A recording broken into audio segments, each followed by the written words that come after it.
दिमाग में बार बार एक ही विचार का आना, हमेशा कुछ न कुछ सोचना, किसी बात को ज़्यादा सोचना, हम में से ज़्यादातर लोग ओवर थिंकिंग का शिकार है। जो लोग हमेशा कुछ न कुछ सोचते रहते हैं और जिन्हें ज़्यादा सोचने की आदत पड़ गई है, ज़्यादा सोचने से आपके जीवन पर अलग अलग तरीके से प्रभाव पड़ता है।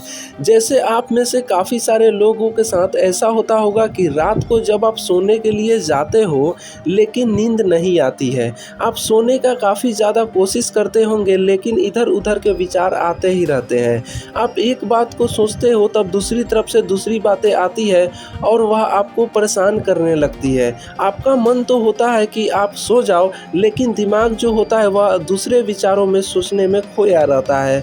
आप काफ़ी ज़्यादा कोशिश पे कोशिश करते हो लेकिन नींद नहीं आती है। इस वीडियो को शुरू से लेकर लास्ट तक ज़रूर देखना। हम में से ज़्यादातर लोगों का जो माइंड होता है वह बंदर की तरह होता है। अभी के समय यहाँ तो दूसरे समय कहीं और होगा। यदि आपको लगता है कि आपका दिमाग बंदर की तरह नहीं है और बंदर की तरह हरकतें नहीं करता है, तो आप कुछ देर के लिए अपनी आंखें को बंद करके एक विषय पर ध्यान लगा कर तो देखिए। जब आप ध्यान को लगाओगे तो आप कभी पास्ट में चले जाओगे तो कभी आप फ्यूचर में चले जाओगे। आप कभी एक चीज़ पर फोकस नहीं कर पाते हो। आपके दिमाग में कभी कुछ और विचार, कभी कुछ और विचार आते रहते हैं और यह चीज़ आपकी ऊर्जा खाती है और आपकी ताकत को नष्ट करती है। मैं आपको एक छोटी सी कहानी सुनाता हूँ। इस कहानी को आप लोग जरूर सुनिएगा। यह कहानी आपकी ज़िंदगी बदल देगी। एक लड़का था जिसका नाम था सोनू। सोनू के माता पिता सोनू को बचपन से यह बात बोलते आए थे कि बेटा तुझे बड़ा होकर डॉक्टर बनना है। सोनू के दिमाग में बचपन से ही डॉक्टर बनने का बोझ डाल दिया गया। लेकिन जब सोनू बड़ा होने लगा तो उसकी इंटरेस्ट पेंटिंग में बढ़ती चली गई। उसे जानवरों के, मनुष्य के चित्र बनाना बड़ा ही अच्छा लगता था। सोनू इसमें अपना फ्यूचर बनाना चाहता था। लेकिन सोनू के जो माता पिता थे वो यही बोलते थे कि तुझे डॉक्टर बनना है और यदि तेरे कम नंबर आए तो हम तेरी पिटाई करेंगे या तुझे तेरी पसंद की चीज़ें नहीं देंगे।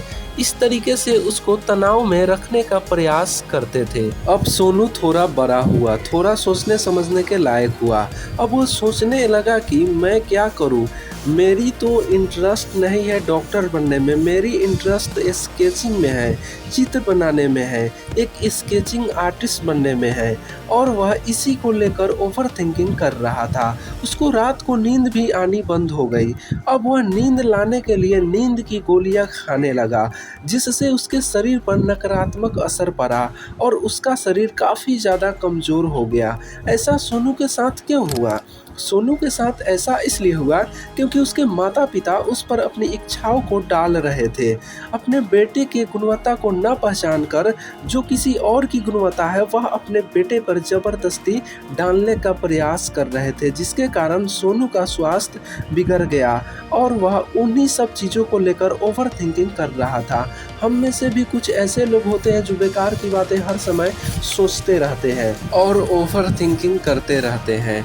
जब भी आप सोचते हैं, जब भी आप क्रोध करते हैं तो आपकी जो सांसें की समान अवस्था जो होती है वह बिगड़ जाती है और वह अपने स्वभाव से कुछ ज़्यादा ही तेज हो जाती है और साथ ही साथ दिल की धड़कन भी बढ़ जाती है और आपकी जो ऊर्जा जो होती है वह काफ़ी ज़्यादा नष्ट हो जाती है। सांसों को हल्का करने के लिए मैं आपको कुछ अभ्यास बताता हूँ, जिन्हें आप करके आप अपनी जीवन बदल सकते हैं।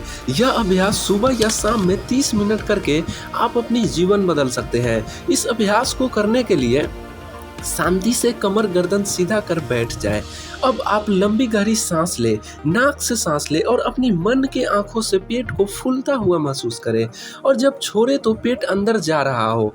और हाँ, जब पेट अंदर जाता है तो आपको उसे ज़बरदस्ती आपको खुद से अंदर पिचकाने का प्रयास नहीं करना है, आपको इसी प्रकार से करते रहना है। उसके बाद आप देखोगे कि आपकी सांसें हल्की से हल्की होती जाती है और मन भी शांत होता जाता है। जब आप यह अभ्यास करोगे तो आपको एक बात का ध्यान रखना है, जब आप इस प्रकार के सांस के साथ पेट पर अपना मन लगाओगे तो आपको उस समय पास्ट फ्यूचर के विचार आएंगे, लेकिन इन चीज़ों में आपको फंसना नहीं है। वह कारण आपको फंसाने के लिए आएंगे, लेकिन आपको इसमें फंसना नहीं। आपको पूरा ध्यान अपने पेट पर लगाना है। जैसा कि मैंने आपको बताया कि चीज़ें आपको करते रहना है। कुछ दिन लगातार अभ्यास करने के बाद आपको जो विचार आता था वह विचार अब कुछ कुछ देर से आने लगे हैं।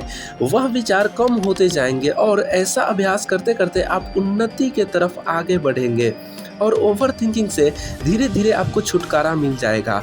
हम में से ज़्यादातर लोग ये सोचते हैं कि फलाना व्यक्ति कितना अच्छा है, वह व्यक्ति कितना बुरा है, या फिर आप अपने से तुलना करते हैं, मैं ऐसा हूँ, मैं वैसा हूँ, मैं उसके जैसा क्यों नहीं हूँ। इसी प्रकार के विचारों में ज़्यादातर व्यक्ति लगे रहते हैं। यदि आप इन सब विचारों को छोड़कर केवल वर्तमान में अपने ऊपर कार्य करते हैं तो आप ओवर थिंकिंग से बच सकते हैं।